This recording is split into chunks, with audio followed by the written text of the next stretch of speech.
Everyone, आज हम करेंगे 16 सितंबर 2023 की करंट अफेयर्स। अगर आप हमारे चैनल पर नए हैं तो चैनल को सब्सक्राइब जरूर करें ताकि डेली आपको ऐसी क्लास मिलती रहे और हमारे टेलीग्राम ग्रुप को भी ज्वाइन करें। हमारा फर्स्ट क्वेश्चन है आज global stock take global stock take report हाल ही में किस संस्था के द्वारा पहली बार जारी की गई है? तो इसका आंसर है UNFCCC। UNFCCC की फुल फॉर्म क्या है? United Nation Framework Convention to climate change. और जो इसके सदस्यों की बैठक होती है उसको कहते हैं COP, यानी कि कॉन्फ्रेंस ऑफ पार्टीज। इसकी हम चर्चा बाद में करेंगे। सबसे पहले हम देखेंगे UNFCCC की स्थापना कब हुई थी? 1994 में। इसका हेडक्वार्टर कहाँ पर स्थित है? बोन, जर्मनी में इसका मुख्यालय स्थित है। हाल ही में इसके द्वारा ग्लोबल स्टॉक टेक रिपोर्ट को जारी किया गया है। चलिए देखते हैं कि इस रिपोर्ट में क्या बताया गया है। इसमें बताया गया है कि पहले भारत ने और विश्व ने कुछ टारगेट फिक्स किए थे, जैसे 2030 तक ग्रीन हाउस गैस के उत्सर्जन को 43% कम करेंगे और 2035 तक ग्रीन हाउस गैस के उत्सर्जन की मात्रा 60% तक कम करेंगे और 2050 तक नेट जीरो कार्बन इमिशन, यानी कि जितनी हम कार्बन का उत्सर्जन करेंगे उतना ही इसको कंट्रोल कर देंगे, ऐसा इसमें कहा गया था। लेकिन इस रिपोर्ट में बताया गया कि हमारी स्थिति चिंताजनक है। यदि हम ऐसे ही चलते रहे तो हम इस टारगेट को पूरा नहीं कर सकते और इस टारगेट को पूरा करने के लिए हमें नवीकरणीय ऊर्जा का उपयोग करना होगा और ग्रीन हाउस गैसों के उत्सर्जन को कम करना होगा। जो जीवाश्म ईंधन है जैसे पेट्रोल, डीजल है, इनके उपयोग को भी बहुत ही कम करना होगा। अब हम देख लेते हैं कि भारत ने अपना लक्ष्य कितना निर्धारित किया था। भारत ने 2070 तक नेट जीरो कार्बन इमिशन का लक्ष्य रखा है। तो हाल ही में ग्लोबल स्टॉक टेक रिपोर्ट को किसने जारी किया है? UNFCCC ने जारी किया है, जो हमारे लिए काफ़ी इम्पोर्टेंट है। अब हम देख लेते हैं कुछ महत्वपूर्ण संस्थाएं। UNDP, United Nation Development Programme, इसके द्वारा कौन सा सूचकांक जारी किया जाता है? मानव विकास सूचकांक या HDI को जारी किया जाता है और इसमें भारत की रैंक कितनी है? 132 रैंक है। WWF, world wild life fund, इसकी स्थापना कब हुई? 1961 में। ग्लैंड, स्विट्जरलैंड में इसका मुख्यालय स्थित है। WEF, वर्ल्ड इकोनॉमिक फोरम, इसका मुख्यालय कहाँ पर स्थित है? जिनेवा, स्विट्जरलैंड में। और इसकी शीतकालीन बैठक का आयोजन कहाँ पर होता है? दावोस, स्विट्जरलैंड में। और इसके द्वारा कौन सी इंडेक्स को जारी किया जाता है? ग्लोबल जेंडर गैप इंडेक्स, इसमें भारत की रैंक है 127वीं। ये भी हमको ध्यान रखनी है क्योंकि इंडेक्स से संबंधित भी क्वेश्चन एग्जाम्स में बार बार पूछा जाता है। UNEP, United Nation Environment Programme, इसकी स्थापना हुई 5 जून 1972 को नैरोबी, केन्या में इसका मुख्यालय स्थित है और 5 जून को ही विश्व पर्यावरण दिवस मनाया जाता है। 2023 में इसका होस्ट कौन था? कोटे डी आइवर। और इसकी थीम क्या थी? सॉल्यूशन ऑफ प्लास्टिक पोल्यूशन इसकी थीम थी। नेक्स्ट संस्था है हमारी IUCN, international union for conservation of nature, इसकी स्थापना कब हुई? 1948 में। हेडक्वार्टर कहाँ स्थित है? ग्लैंड, स्विट्जरलैंड में। और यह कौन सी बुक को जारी करता है? रेड डाटा बुक को यह जारी करता है। हमने कहा था कि हम COP की चर्चा बाद में करेंगे, तो अब हम देखेंगे COP का मतलब है कॉन्फ्रेंस ऑफ पार्टीज। जो UNFCCC है उसके सदस्यों की बैठक प्रत्येक वर्ष होती है जिसको COP के नाम से जाना जाता है। हम इसमें देखेंगे इम्पोर्टेंट COP फर्स्ट हमारे लिए काफ़ी इंपॉर्टेंट है। कब हुआ था? 1995 में। बर्लिन कहाँ पर? जर्मनी में इसका आयोजन हुआ था। फिर है COP 21, इसका आयोजन हुआ था सन 2015 में। पेरिस, फ्रांस में इसका आयोजन हुआ था। नेक्स्ट है COP 27, जो हाल ही में पिछले ही वर्ष आयोजन हुआ था मिस्र में। कहाँ पर? शर्म अल शेख नामक स्थान पर। जो COP 28 होगा UAE में इसका आयोजन होगा। ये भी हमको पता होना चाहिए क्योंकि ये हाल ही में होने वाला है। COP 15, इसका संबंध किसी जैव विविधता से संबंध है और इसका आयोजन कहाँ पर हुआ? मॉन्ट्रियल कनाडा में इसका आयोजन हुआ। अब हम चलते हैं नेक्स्ट क्वेश्चन पर। नेक्स्ट है हमारा सेकंड क्वेश्चन IOLM। सबसे पहले हम देखेंगे IOLM होता क्या है। International Organisation of Legal Metrology क्या होती है? मेट्रोलॉजी का संबंध है मापतोल से। और IOLM एक प्रमाण पत्र देता है। कैसा प्रमाण पत्र? अंतर्राष्ट्रीय बाजार में वस्तु को बेचने के लिए मापतोल का प्रमाण पत्र कौन देता है? IOLM। यदि हमारे पास ये प्रमाण पत्र नहीं है तो हम अंतर्राष्ट्रीय बाजार में अपनी वस्तुओं को नहीं बेच पाएंगे। तो अंतर्राष्ट्रीय बाजार में अपनी वस्तुओं को बेचने के लिए प्रमाण पत्र की आवश्यकता पड़ती है, वह कौन सा है? IOLM प्रमाण पत्र। IOLM प्रमाण पत्र हाल ही में भारत जारी कर पाएगा। और भारत ऐसा करने वाला कौन सा देश बन गया है? 13वां देश बन गया है। ये था हमारा करंट अफेयर्स का क्वेश्चन। अब हम देख लेते हैं इससे संबंधित कुछ महत्वपूर्ण क्वेश्चन। IOLM प्रमाण पत्र में शामिल होने वाला भारत का कौन सा मंत्रालय शामिल हुआ है? उपभोक्ता मामलात मंत्रालय। और भारत शामिल होने वाला 13वां देश बन गया है। IOLM इसकी स्थापना कब हुई थी? 1955 में। इसके अगले ही वर्ष यानी कि 1956 में भारत इसमें शामिल हो गया था। और इसका हेडक्वार्टर कहाँ पर स्थित है? पेरिस, फ्रांस में इसका हेडक्वार्टर स्थित है। अब हम देख लेते हैं मापतोल। मापतोल जो हमारी संवर्ती सूची है, संवर्ती सूची कुछ ऐसे विषय हैं जिनको 42वें संविधान संशोधन के द्वारा राज्य सूची से संवर्ती सूची में डाला गया था। और वे थे 5 विषय। 5 कौन कौन से? मापतोल, वन, शिक्षा, जनसंख्या और वन्य जीव। ये 5 विषय थे जो मूल संविधान में राज्य सूची में थे। इस समय इसमें 66 विषय थे, लेकिन वर्तमान में 61 विषय हैं। ये 5 विषय संवर्ती सूची में डाले गए। अब संवर्ती सूची में 52 विषय हैं, मूल संविधान में 47 विषय थे। इन सभी को हमको ध्यान रखना है। अब हम देख लेते हैं कुछ देशों की राजधानी। ईरान की राजधानी का नाम क्या है? तेहरान। मिस्र की काहिरा या कैरो। और यूएई की राजधानी है अबू धाबी। नेक्स्ट है एससीओ शंघाई सहयोग संगठन। 2023 का होस्ट कौन है? इंडिया। और इसमें हाल ही में 9वां सदस्य कौन सा शामिल हुआ है? ईरान।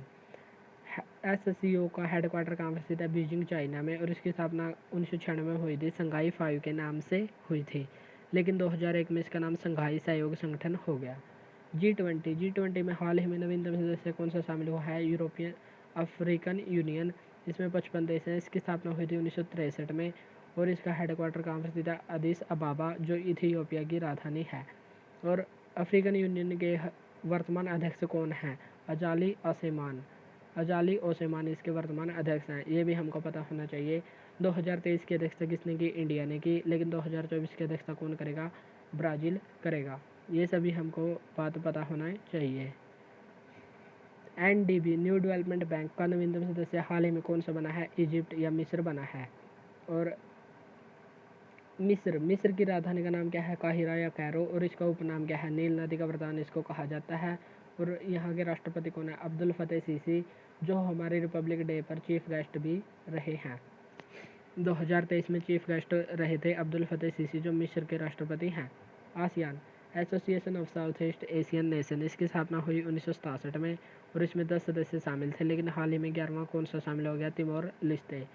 इसका हेडक्वार्टर कहाँ पर स्थित है? जकार्ता, इंडोनेशिया में। और हाल ही में जकार्ता, इंडोनेशिया में ही 43वीं आसियान की 43वीं सम्मेलन का आयोजन हुआ है। ये बात भी हमको यहाँ ध्यान रखनी पड़ेगी।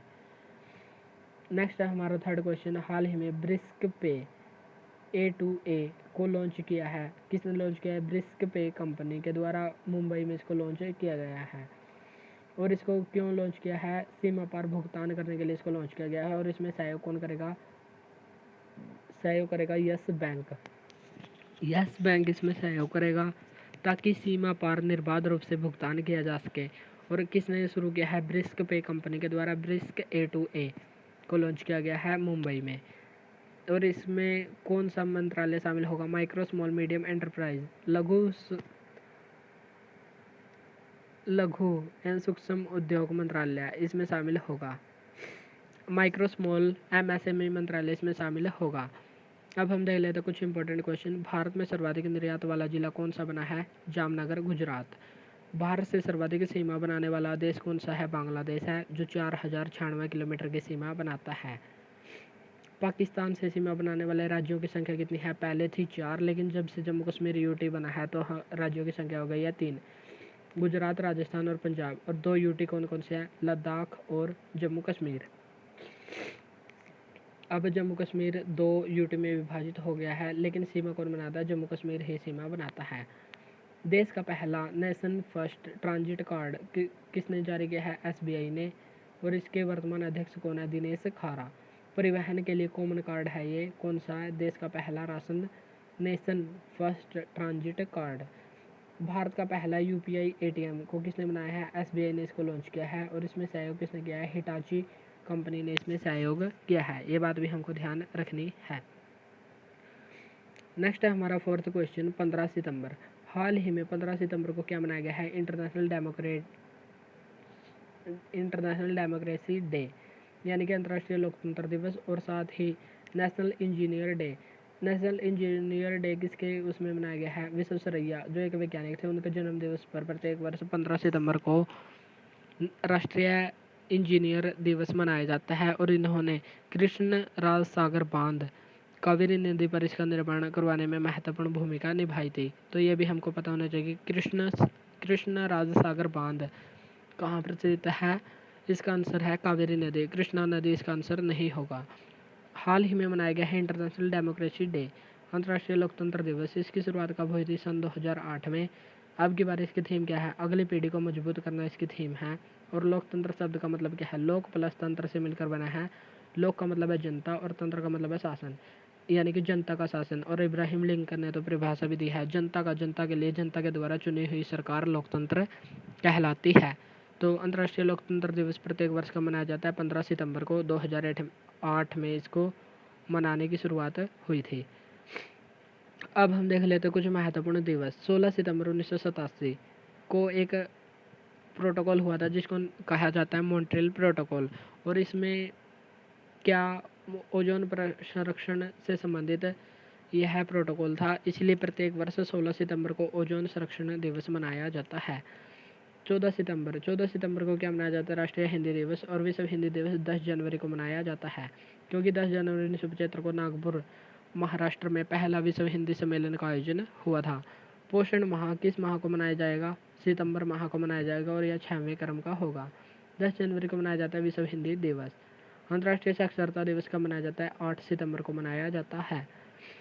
विश्व पर्यटन दिवस प्रत्येक वर्ष का मनाया जाता है 27 सितंबर को।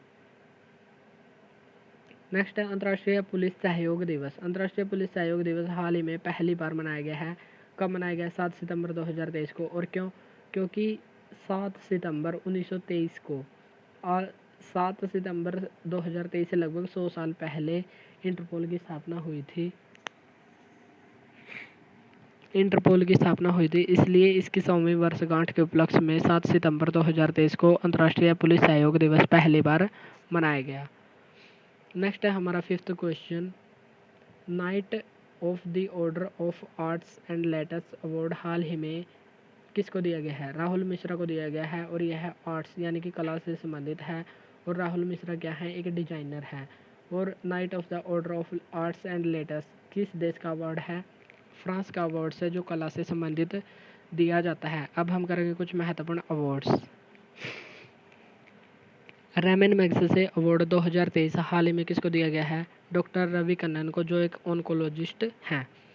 अंतर्राष्ट्रीय बुकर प्राइज 2023 किसको दिया गया? जॉर्जी गोस्पिनोव को। और किस उपन्यास के लिए? टाइम शेल्टर रचना के लिए इसको अंतर्राष्ट्रीय बुकर प्राइज मिला। हाल ही में भारत के प्रधानमंत्री को कुछ अवार्ड्स दिए गए हैं, सर्वोच्च सम्मान, जो महत्वपूर्ण देशों के हैं। वे 6 देश हैं, Papua New Guinea, Fiji, Palau, मिस्र, ग्रीस और फ्रांस। इन 6 देशों के हाल ही में भारत के प्रधानमंत्री को सर्वोच्च सम्मान मिले हैं, जो हमको पता होना चाहिए। भारत की राष्ट्रपति द्रौपदी मुर्मू को भी एक देश का सर्वोच्च सम्मान मिला है, उसका नाम है सूरीनाम का कौन सा पुरस्कार मिला? The yellow star. ये भी हमको पता होना चाहिए। नेक्स्ट है हमारा सिक्स्थ क्वेश्चन, रजनीश कुमार हाल ही में मास्टर कार्ड इंडिया के चेयरपर्सन बने हैं। मास्टर कार्ड कौन सी कंपनी है? क्रेडिट कार्ड बनाने वाली कंपनी कौन सी है? Master card company. और इसके चेयरपर्सन बने हैं रजनीश कुमार।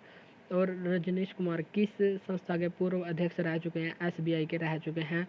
और इन्होंने ही एसबीआई में योनो को स्टार्ट किया था। किसने किया था? रजनीश कुमार ने। अब हम देखेंगे कुछ महत्वपूर्ण संस्थाओं के प्रमुख। सीबीआई के वर्तमान निदेशक कौन है? प्रवीण सूद कौन है? सीबीआई के निदेशक हैं। और पहले कौन थे? पहले अध्यक्ष थे डीपी कोहली। मुख्य सतर्कता आयुक्त कौन है? प्रवीण कुमार श्रीवास्तव। CSIR के महानिदेशक कौन है? नल्लाथम्बी क्लाइसेल्वी हैं। मुख्य चुनाव आयुक्त वर्तमान में कौन है? राजीव कुमार। पहले कौन थे? सुकुमार सेन थे और पहली महिला रमा देवी थी। ये सभी बातें हमको यहाँ ध्यान रखनी है। वर्तमान महासचिव कौन है? महासचिव आर वेंकटरमणी। इसका वर्णन है संविधान के अनुच्छेद 76 में और यह राष्ट्रपति के प्रसाद पर्यंत कार्य करता है। पहले महान्यायवादी कौन थे? MC Setalvad. CAG controller and auditor general. इसका वर्णन है संविधान के भाग 5 अनुच्छेद 148 से 151 में और वर्तमान में कौन है? गिरीश चंद्र मुर्मू। नेक्स्ट है हमारा 7th क्वेश्चन। प्रोजेक्ट अभिनंदन हाल ही में शुरू हुआ है, किसके द्वारा शुरू किया गया? एयर इंडिया के द्वारा शुरू किया गया। अभिनंदन का मतलब है वेलकम, यानी कि स्वागत करने के लिए इसको शुरू किया गया है।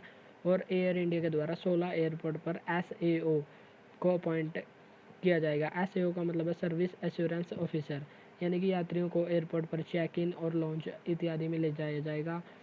अर्थात इनके वेलकम करने के लिए SAO स्टाफ की नियुक्ति की गई है, जिसको क्या कहा गया है? प्रोजेक्ट अभिनंदन कहा गया है। और कितने एयरपोर्ट पर? 16 एयरपोर्ट पर इसको शुरू किया गया है।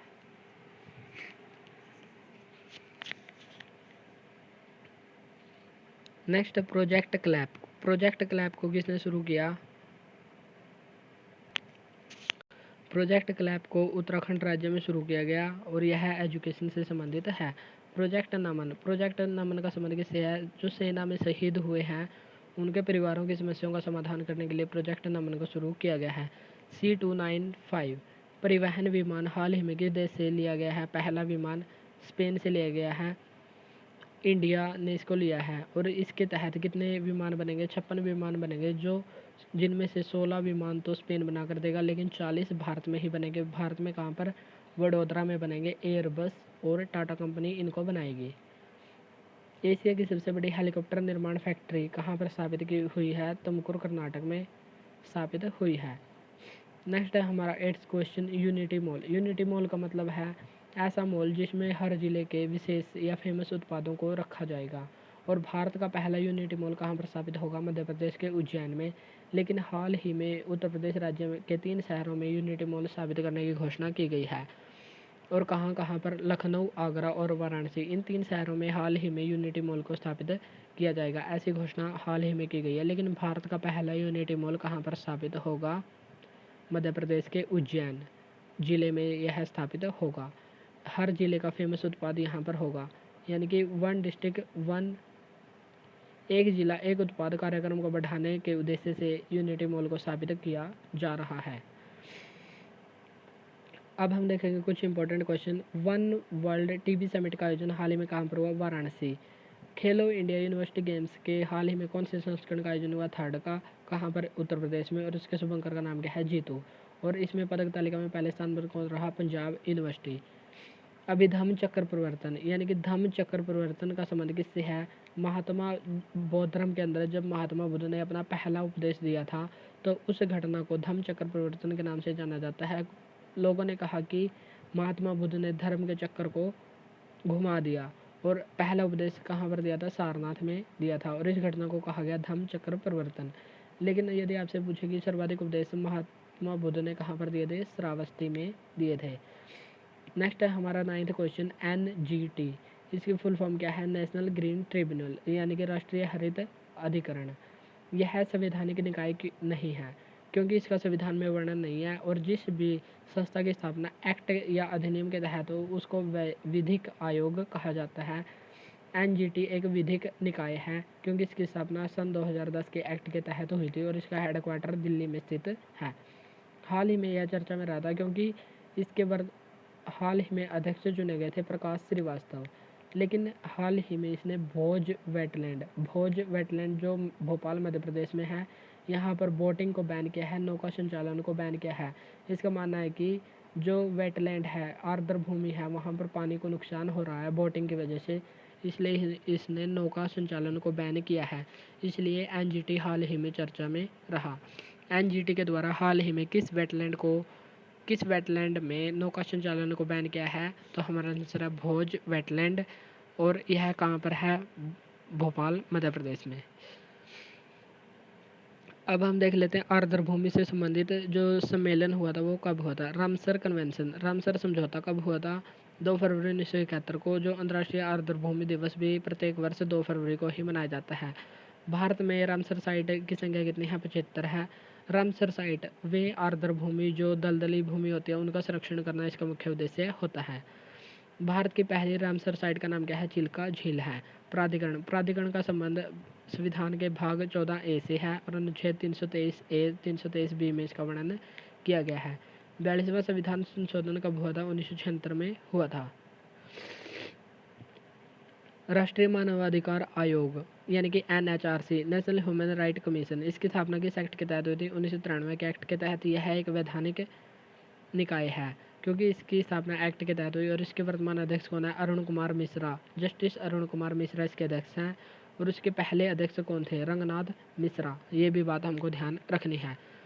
नेक्स्ट है नालसा, नालसा का मतलब है नेशनल लीगल सर्विस अथॉरिटी, राष्ट्रीय विधिक सेवा प्राधिकरण। इसकी शुरुआत इसके तहत संविधान में कौन सा अनुच्छेद जोड़ा गया? अनुच्छेद 39A और इसमें फ्री लीगल एड, निःशुल्क कानूनी सहायता की बात कही गई है। निःशुल्क कानूनी सहायता से संबंधित आयोग कौन सा है? नालसा, राष्ट्रीय विधिक सेवा प्राधिकरण। नेक्स्ट क्वेश्चन है हमारा 10th। हाल ही में सरपंच संवाद मोबाइल ऐप को लॉन्च किया गया है। किस राज्य के द्वारा इसको लॉन्च किया गया? असम, असम के द्वारा इसको लॉन्च किया गया। असम में भी कौन? असम के राज्यपाल हैं गुलाब चंद कटारिया, इन्होंने इसको लॉन्च किया है। और इसका निर्माण, इस ऐप का निर्माण किसने किया है? QCI के द्वारा यानी कि quality council of India, quality council of India के द्वारा सरपंच संवाद मोबाइल ऐप को बनाया गया है जिसको लॉन्च किया गुलाब चंद कटारिया ने। और इसका उद्देश्य क्या है? जो भारत में कुल सरपंच है 2.5 लाख के लगभग, उन सभी सरपंच, वे सभी सरपंच इस ऐप के माध्यम से बातचीत कर सकें, यह इसका मुख्य उद्देश्य है। संवाद, संवाद का मतलब ही बातचीत होता है। जब भारत के सभी सरपंच आपस में बातचीत करेंगे तो वे विकास संबंधी योजनाओं को एक दूसरे से साझा कर सकते हैं। इस उद्देश्य से सरपंच संवाद मोबाइल ऐप को गुलाब चंद कटारिया जी के द्वारा लॉन्च किया गया। अब हम देखेंगे कुछ महत्वपूर्ण क्वेश्चन। सत्रिया, सत्रिया एक शास्त्रीय नृत्य है जो असम से संबंधित है और यह भारत का नवीनतम क्लासिकल डांस है जो 8वां क्लासिकल डांस है और यह शंकरदेव के अंकिया नाट पर आधारित है। गज महोत्सव हाल ही में कहाँ पर मनाया गया? काजीरंगा नेशनल पार्क असम में इसको मनाया गया। ब्रह्मपुत्र नदी को तिब्बत में किस नाम से जाना जाता है? तिब्बत में जाना जाता है सांगपो के नाम से। और ब्रह्मपुत्र नदी की सहायक नदियाँ कौन सी है? सुबनसिरी, कामेंग और लोहित नदी। नेशनल वाटरवे 2 कहाँ से कहाँ तक है? डुबरी से सादिया यानी कि ब्रह्मपुत्र नदी पर स्थित है। असम में स्थित नेशनल पार्क कौन कौन से हैं? Kaziranga national park, Manas national park और नवीनतम कौन सा है? Dehing Patkai national park, Raisen national park और Nameri national park, Orang national park. ये सभी नेशनल पार्क असम में स्थित हैं। नेक्स्ट है हमारा लास्ट क्वेश्चन। 15 सितंबर को दूरदर्शन का स्थापना दिवस मनाया गया। 15 सितंबर को मनाया गया दूरदर्शन का स्थापना दिवस। ये रही हमारी करंट अफेयर्स। अगर क्लास अच्छी लगे तो इसको लाइक और शेयर जरूर करें। इस क्लास की PDF टेलीग्राम ग्रुप से प्राप्त करने के लिए टेलीग्राम ग्रुप को जरूर ज्वाइन करें। आज के लिए इतना ही, मिलते हैं नेक्स्ट वीडियो में। Thank you.